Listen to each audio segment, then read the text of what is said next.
Hello everybody, Raven Knight here. Today I want to give you guys another video on legend writing advice, although you could probably apply what advice I'm giving you today for any kind of story you wanted to write. So for those of you who aren't familiar, I do a legend series where I write stories about my different For Honor characters, and people really seem to like them. I've had a lot of people say that they'd like to write their own legends, and they come to me for advice, or they ask me to look over their legends and stuff like that. And what I want to try to do is give you guys some advice and just give you guys some general principles on how you want to write your legends and things to keep in mind.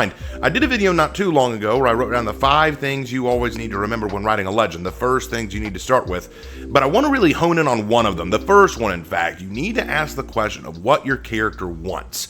And I want to dive into that a bit deeper because I think some people misunderstand what I mean by that, because some people were telling me that, oh, my character wants to do the right thing.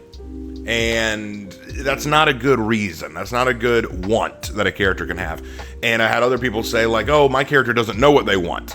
That's not a good answer either. You know, these answers are not good. So what I want to do is I want to jump into explaining how you go about creating a character desire. And there are 4 things you need to keep in mind when writing a character's desire. So you need 4 things. You need desire, you need motivation, you need plan of action, and you need conclusion or continuation, okay? So let's start with the first one, desire. And this is the big one. You need to know what your character wants to do. What does your character want? And when writing this, it needs to be a realistically obtainable goal, a tangible goal, something that you could actually achieve, something concrete. Just saying doing the right thing isn't enough. See, the moral desire to do the right thing must still come from a grounded and rooted source. Like, we'll talk more about that in part 2, so put that in the back of your mind, we'll come back to it. A good example of this that I can think of in an actual show or movie is someone like Izuku Midoriya in My Hero Academia, at least in the beginning. Izuku wants to do the right thing as well, but it's all grounded in a basic character motivation. We can properly identify what Izuku Midoriya wants. He wants to be a licensed superhero. That is a tangible goal. He wants to be the best superhero and live up to the ideals of All Might. That is a tangible goal. He wants to prove to his classmates that he is worthy to stand beside them, especially Bakugo. Those are tangible goals. And those all consort to him doing the right thing. He has a strong moral foundation, but a strong moral foundation and the desire to do right isn't enough of a motivation. And the reason why is because we can't ever see the character obtaining it. If you have a character who does nothing but, crime is happening, I must go and stop it. Like, why? Why do they want to stop it? What's the reason? What do they want? And I think that you can see that in a lot of really well-written characters. They desire something. There's something that they want to get, want to achieve, want to obtain, and you need to have an idea of what you're looking for. So for an example from my own legends, Ruth is a good example. Ruth is my warden character. She has a desire to live up to the expectations and legacy of Stephen, her adopted father. She wants to be just like Stephen. That's obtainable. She wants to be accepted and recognized by the Knights of Ashfeld as a fellow knight rather than just some Valkenheim-born girl. Remember, she was discriminated against a lot because she was from Valkenheim. She was not a born Ashfeldian, so a lot of knights do not accept her, and she wants to prove to them, I am worthy to stand beside you. I am just as much a knight as any of you are. And she wants to protect the civilians of Ashfeld from harm. These are all tangible, relatable, and understandable goals. So when crafting a goal for your character, don't just make it a vague platitude like they just want to do the right thing or, oh, they want to destroy this. What? Like, give me a tangible goal. Give me a realistic, obtainable goal. And that's another thing. I do say realistic and obtainable. If your character is a Shugoki, their goal cannot be, I want to grow wings and fly. You know, like it has to be something that they can reach. You know what I'm saying? Because if you give them an unobtainable goal, no one's going to believe that they can do it. You're just going to think that character's insane. Now, there are creative ways you could maybe approach something like that. Like maybe the Shugoki wants to experience the thrill of flight. Like he's always looked at birds flying and thought, I wish I could do that. And so he may develop a little flying contraption like Leonardo da Vinci in Assassin's Creed. That could be something you do, but just saying, I want to grow wings and fly, come on. Like, it has to be something realistically obtainable. So there is that. The second thing, motivation. Why do they want this thing? To use an example, I love this point. In the very first pilot episode of Blue Bloods, a crime drama that I really enjoyed, I remember that Danny Reagan, the detective who was played by Donnie Wahlberg, was working to try to convict a child predator but he could not find evidence and that he was having trouble making the charges stick. Frank Reagan, his father, the police commissioner, and played by Tom Selleck, on the phone explains to him, well, you don't just wake up one morning and become a child predator. You don't wake up one morning and become a murderer. You don't wake up one morning and you become this. No, these things happen over a course of time. You grow into it. You build habits. You build plans. You try to work your way towards that. Now, that's obviously a bad thing to work towards, but you can apply that same principle to any other motivation or goal. If you have something you want to achieve, you don't just wake up and go, all right, I'm doing this thing. You have to have a motivation that goes to it. I didn't wake up one morning and say, I want to be a teacher. Didn't happen like that. I didn't wake up one morning and say, I want to be a YouTuber. Didn't happen like that. It has to lead to a certain point. Everything has to start from somewhere and then gradually build to that point. So that's what you want to make sure you do when you're writing your goal. What is the motivation? Why do they want this thing? Like, let's take another hero example. Say Spider-Man. You know, Spider-Man is a good example of this. His motivation was what happened with Uncle Ben. He gains these powers, likes the powers, and wants to use them for his own selfish ends, use them for his own selfish goals. But then that leads to him neglecting to do right when he should have. Uncle Ben is killed as a result, and now he recognizes what happens when you don't take responsibility to your powers. So there was a process involved. Spider-Man, Peter Parker, gets powers. He wants to use those powers for himself. He neglects to do what he needs to do. He neglects the responsibility to these powers. He loses someone precious. He's now motivated to do better with these powers and actually protect people and help the city of New York rather than deny the people what they deserve. That is a decent motivation for why he does what he does and why he has the goal that he does. And if you want to use an example from my own legends, I think a good example would be Tsukimori Sojiro, my Kyoshin legend. He was born blind and with frightening blue eyes and albino hair, making everyone hate him except for his own mother and his sister. They want to see him do something amazing. They believe that he was blessed to be someone special, and he wants to make them proud. He wants them to believe in him. So when he gets a chance to go to the Kyoshin and learn from them, he doesn't just play victimhood cards. He doesn't go, oh, I'm blind, I can't do all this. No, he takes his blindness and turns it into a strength so that when the Wulin attack, he actually uses these strengths to help him defend the Kyoshin school and the children there. And and that all was motivated by his mom believing in him and one wanting to make his mom proud. It may not, the goal you reach may not always connect directly to the motivation, but the motivation had to start it along the path. You know, take a look at like Luke Skywalker, another excellent example. Luke Skywalker, what does he want to do? Well, if you look at the first movie with Luke Skywalker, his goal is pretty easy to understand. He wants to save Princess Leia and destroy the Death Star. So what motivates that goal? Well, Luke Skywalker already had a motivation to get off of Tatooine. He wants to go off with his friends because all of his friends have joined the Resistance and have left the planet, and he wants to do what they did. Unfortunately for him, he ends up having to stay, but that leads to him finding the message from Princess Leia, which turns him on. He's got the hots for Princess Leia, and he wants to find her. That leads him to taking the steps to try to find her. That's when he meets Old Man Kenobi. Kenobi tells him that he needs to get going. He loses his uncle and aunt. They die. He now has nothing tying him to the planet. He now wants to go off and try to help save Princess Leia and her people. They go off with Han Solo and Kenobi, and they fly off. They find that Alderaan is destroyed. They find out that Princess Leia is on the Death Star, and now you can see how there was a process leading up to both the motivation of saving Princess Leia and destroying the Death Star. You see how the motivation grows into something bigger. Keep in mind, Luke didn't want to save Princess Leia and destroy the Death Star at the start of the film, but as the film has gone on, we see that motivation evolve and turn into the goal that he wants to have. So that's what I mean. You want to build up an idea of why your character wants to get what they want. If by the end of your story, your character wants to be the very best that ever was and catch all the Pokemon, they want to catch every Pokemon out there, okay, you can do that, but why do they want to do it? What is the reason they want to do it? Is it just because they think they can? Is it an ego trip?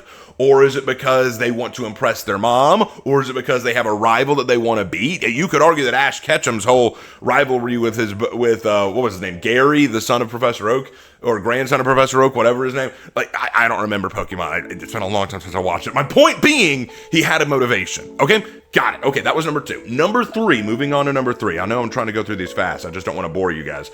All right, so number 3, plan of action.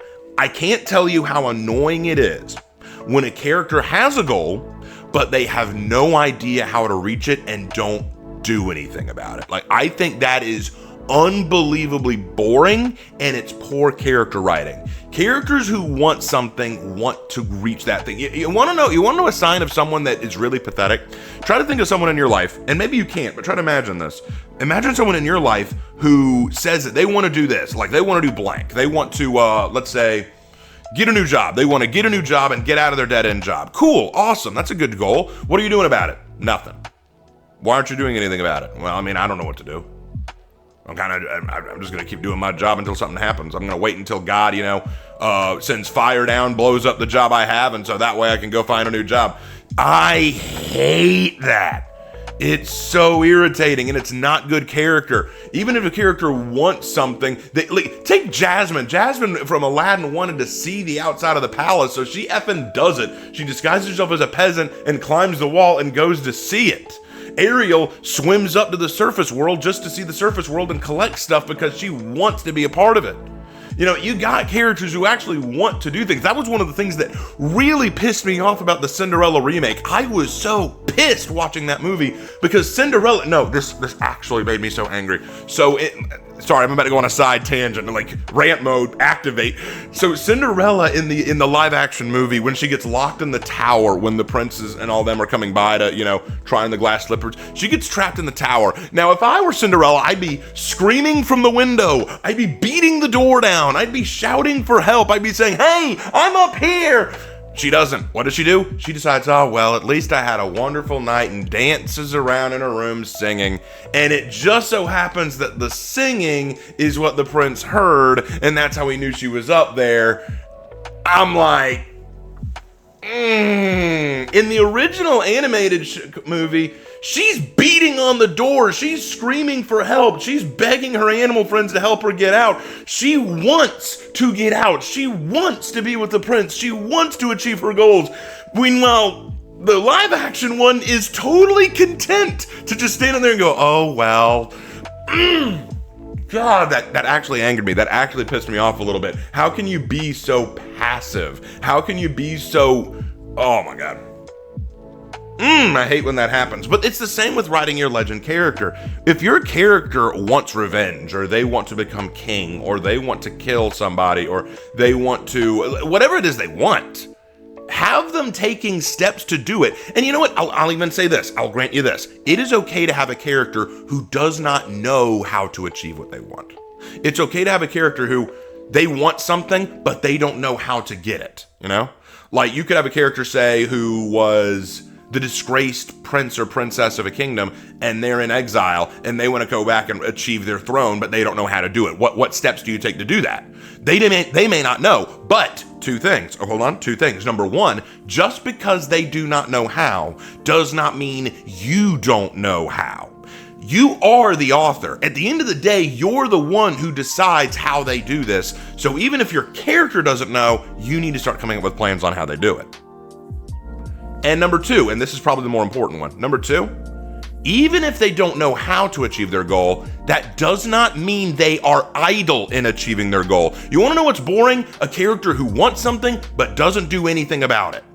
And you want to know a really good example of the inverse of a good character? Again, we go back to Izuku Midoriya. Izuku Midoriya in his world does not have a quirk. That means he's one of the only characters in the setting who doesn't have a power, right? He doesn't have any power, which means there's no way he can become a superhero. Even All Might admits to him, without a quirk, you can't be a superhero in this day and age.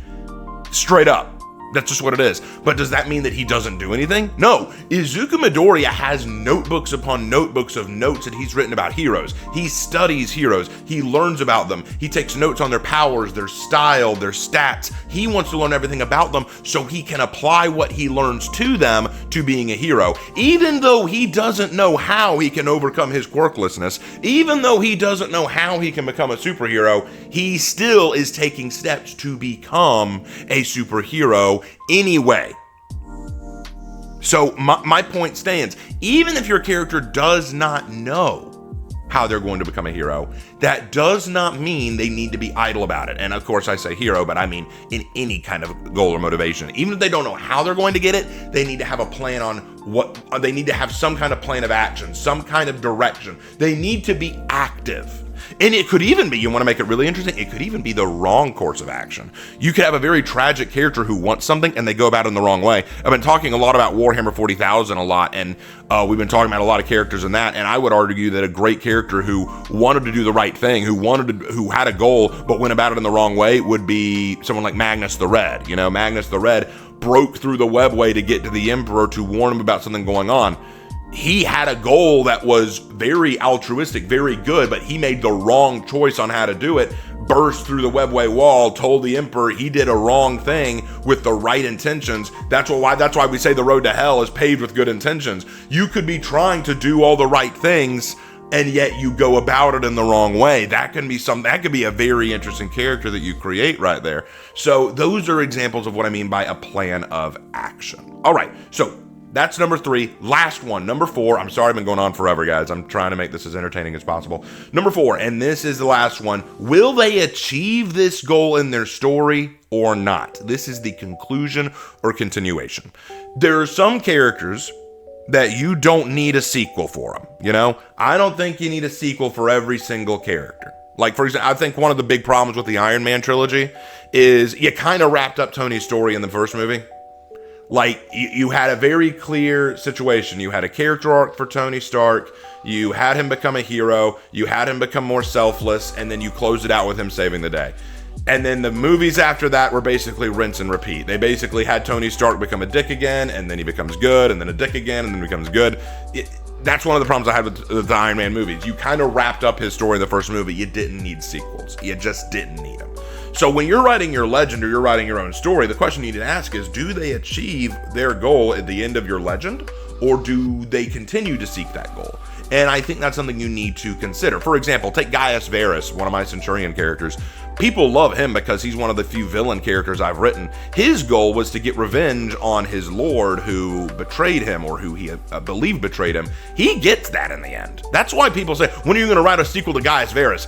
I don't think there's a need for a sequel. He got what he wanted. Now he works for Horkos and follows whatever Astria tells him to do, because hell, he's done what he needed to do. He got his revenge. He got his vengeance. There's not a lot of room for more for him to do unless I come up with a new goal for him to do.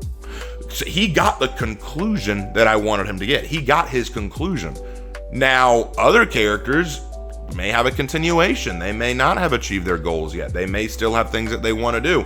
Go to a character like Tianzi Long, my Zhang Jun character. His goal for the longest time was to just serve the Emperor. He didn't have a real standard goal beyond that, because he lost his wife. He felt like he had no reason to live, and the only reason he was still living was in service to his Emperor. But once the Emperor was exiled, and he had this whole band of refugees and scared civilians and soldiers without a purpose, he found his new goal. He needs to help them establish a future. Set up a colony, set up a town, set up a village, set up something, and that's what he's trying to do. He lives now to save the Blue Dragon Corps. He's trying to protect the refugees and civilians who are with them and give them all a future that they can all prosper in. And he still hasn't achieved this. So every new story with Tianzi Long is about him trying to move that progress forward, trying to give them a future and something that they can live up to. You know what I'm saying? So what you really want to do is you want to ask yourself, do they reach their goal at the end of their story, or are they still constantly chasing that goal? And either story is good, and they both come with their benefits. The benefit of a conclusion story is you see the wonder of that character achieving what they always wanted to achieve. They get what they want in the end, and you can kind of wrap up the story with a pretty bow. But with continuation, you always have the potential to come back to that character in that story. But don't think that's the better option, because the danger of continuation is you run out of things for them to do. You know, sometimes you do need to put a point at the end, like you need to put the final period, you know what I'm saying? Sometimes you do need to get that ending. And what I would do is, even if you want to do a continuation of a story, like you just want to carry it on a little bit longer, what you do is you have a ending in mind. Like, how many adventures do you want this character to have before you finally say, all right, I'm done, we can wrap it up? That was one of the problems I always had with Naruto. I felt like there were moments where Naruto should have ended way sooner than it did, and it did not. But that's beside the point. Anyway, those are my 4 pieces of advice when planning a goal. First, you need a desire. What do they want? Make sure it's tangible and obtainable, not just a platitude or idea. What is their motivation for wanting this thing? Why do they want it? What led them to doing it? What were the process of events and activities that led them to wanting this goal? Number 3, what is their plan of action? How do they plan to achieve this goal? What steps are they taking? What are they doing to get this goal? Do they even have a plan? And if they don't have a plan, are they at least active? And then number 4, do they reach this goal by the end of your story, or are we carrying this on to a sequel? Always have these thoughts in the back of your mind when thinking about your character. All right, I think that's enough. I've gone on for about 20 minutes now. Hope you guys enjoyed this video, and I hope it helped you write your characters. And that's about it for now, guys. Thank you so much, and I will see you in my next video. Take care.